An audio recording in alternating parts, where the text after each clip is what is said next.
This is Jennifer Lawrence with the America First Project. We're here with Millie. And Millie, how old are you? 11. 11, and where are you from? Northern Virginia. Northern Virginia. So you are decked out. You look fabulous. Why do you support Mr. Trump? So one day I was at home watching the TV. This is before the election sort of began. And then there was this guy. He talked about all the issues we were facing, all the problems. Okay, that's normal. Every politician does that. Then something extraordinary happened. He said how to fix them. And, that is amazing. No politician ever says how to fix them. Maybe some do, but, they don't really mean it. They're all talk, no action. And I could tell by the way Donald Trump meant that he was going to do some action. But how? Then he said those words I will never, ever in my life forget. I, Donald J. Trump, am running for president.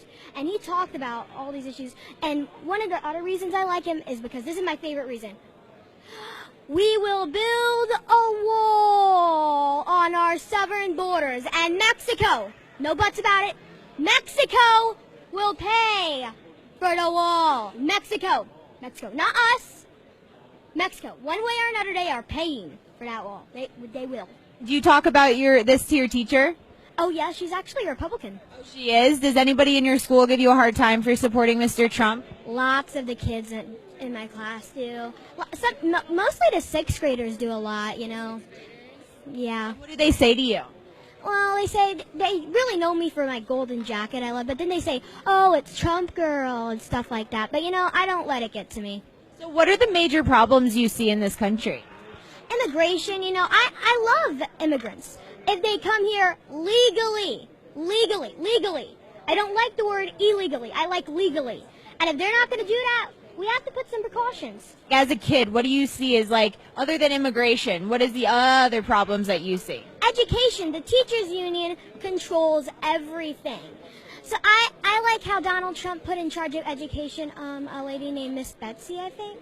Betsy DeVos? Yes, Miss Betsy DeVos. And she's just great. She's doing everything we need to. And I heavily support school choice. Did your parents get you involved in politics? Not really. Actually, my mommy was a Ted Cruz supporter in the primaries. I told her on the primary the day of voting, I told her to vote for Trump. She needs to vote for Trump. She didn't listen to me. That's okay. But now, after the primary, she realized the mistake she did. I like Ted Cruz, just not as much as Donald Trump. What do you want to be when you grow up? I'm going to graduate from Penn State University, be in the Army for 5 years, be a police officer, be a homicide detective, be a private investigator, all while having the hobby as an Egyptologist and an astronomer. And then I'll retire, become a judge, and then if the country really needs me, I'll run for president. Yes, on the Supreme Court. Oh, so you're going to run for president.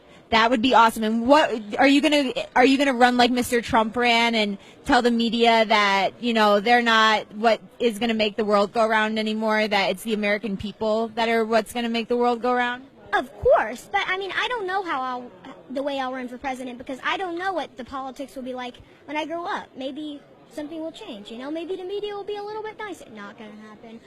But I just don't know the way I should run yet. And maybe, I won't know that until I'm ready to run for president, which is way after I'm 30, let's just say that. So if Mr. Trump wasn't if he wasn't in the election this cycle, would you have been involved in politics like you are?